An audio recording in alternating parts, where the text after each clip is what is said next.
प्राचीन भारत में यूं तो कई युद्ध हुए, लेकिन 6 ऐसे महत्वपूर्ण युद्ध हुए जिसने संपूर्ण धरती को अपनी चपेट में ले लिया था। देखा जाए तो यह युद्ध विश्व की अन्य संस्कृति और धर्मों के इतिहास में किसी न किसी रूप में आज भी लिखी हुई मिल जाती है। आइए जानते हैं प्राचीन भारत के वे 6 प्रमुख युद्ध। पहला युद्ध इंद्र और वृतासुर युद्ध। जम्बू द्वीप के इलावर्त क्षेत्र में 12 बार देवासुर संग्राम हुआ था। अंतिम बार हिरण्यकश्यप के बेटे प्रहलाद के पुत्र राजा बलि के साथ इंद्र का युद्ध हुआ था और उस समय भी देवता हार गए थे। तब संपूर्ण जम्बू द्वीप को असुरों ने जीत लिया था।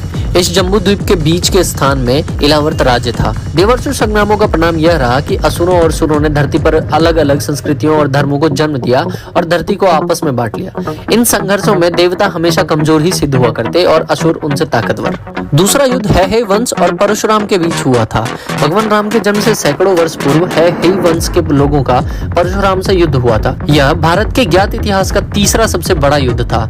जमदग्नि परशुराम का जन्म हरिश्चंद्र कालीन विश्वामित्र के 1-2 पीढ़ी के बाद का माना जाता है। यह समय प्राचीन संस्कृत ग्रंथों में अष्टादश परिवर्तन युग से जाना गया है। इस युग में एक ओर जहां उत्तर में वशिष्ठ और विश्वामित्र के बीच संघर्ष चल रहा था, तो पश्चिम में हैहयों और भार्गवों के बीच युद्ध की स्थिति बनी हुई थी। अयोध्या में सत्यव्रत नामक राजा त्रिशंकु सबसे शक्तिशाली राजा थे, तो दूसरी ओर गुजरात में कार्तिवीर की दुंदुभी बज रही थी। माना जाता है कि परशुराम के नेतृत्व में गुजरात के राजवंश के विरुद्ध सतयुग के अंत में लड़ा गया। हैहयों के हुए इस महासंग्राम में परशुराम ने उन्हें 1-2 बार नहीं बल्कि 21 बार पराजित किया था। परशुराम भृगुवंश से थे और परंपरागत रूप से नर्मदा के किनारे रहा करते थे। अच्छा, मैं यहाँ आपको बता दूं कि राम काल में जो परशुराम थे वे दूसरे थे और महाभारत काल में जो परशुराम थे वे तीसरे थे। इस तीसरा युद्ध सबसे महत्वपूर्ण और जग प्रसारित है। यह युद्ध राम और रावण के बीच हुआ था। राम अयोध्या के राजा दशरथ के पुत्र और रावण लंका का राजा था। राम के जन्म को हुए 7128 वर्ष हो चुके हैं। राम एक ऐतिहासिक व्यक्ति थे और इसके पर्याप्त प्रमाण भी मौजूद है। राम का जन्म 5114 ईसा पूर्व में हुआ था और राम और रावण का युद्ध 5076 ईसा पूर्व में हुआ था, यानी आज से करीब 7090 वर्ष पहले। तब भगवान राम 38 वर्ष के रहे होंगे। यह युद्ध 72 दिन तक चला था। राम और रावण युद्ध की छाप संपूर्ण दक्षिण एशिया के देश और शहरों में देखी जा सकती है। Malaysia, Indonesia, Sri Lanka, Thailand, Vietnam और लागोस में तो इसे स्पष्ट रूप से देखा जा सकता है। चौथा युद्ध दशराज युद्ध था।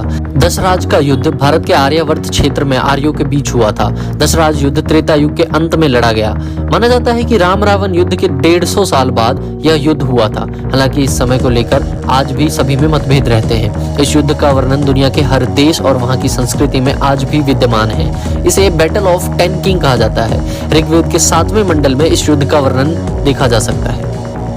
इतिहासकारों के अनुसार यह युद्ध आधुनिक पाकिस्तान के पंजाब में रावी नदी के पास 5200 ईसा पूर्व हुआ था, अर्थात राम और रावण युद्ध के पूर्व यह युद्ध लड़ा गया था। पांचवा युद्ध भारत के इतिहास का सबसे भयंकर और धर्म युद्ध रहा है। इसे महाभारत का युद्ध भी कहा जाता है। कुरुक्षेत्र में पांडवों और कौरवों के बीच आज से करीब 5000 वर्ष पूर्व महाभारत का युद्ध हुआ था। 18 दिन तक चले इस युद्ध में भगवान श्री कृष्ण ने गीता का उपदेश अर्जुन को दिया था। कृष्ण का जन्म 3112 ईसा पूर्व अर्थात आज से करीब 5121 वर्ष पूर्व हुआ था। महाभारत का युद्ध 22 नवंबर 3067 ईसा पूर्व को हुआ। उस वक्त भगवान श्री कृष्ण 55 से 56 वर्ष के हुए होंगे। इस युद्ध का सबसे भयानक परिणाम हुआ था।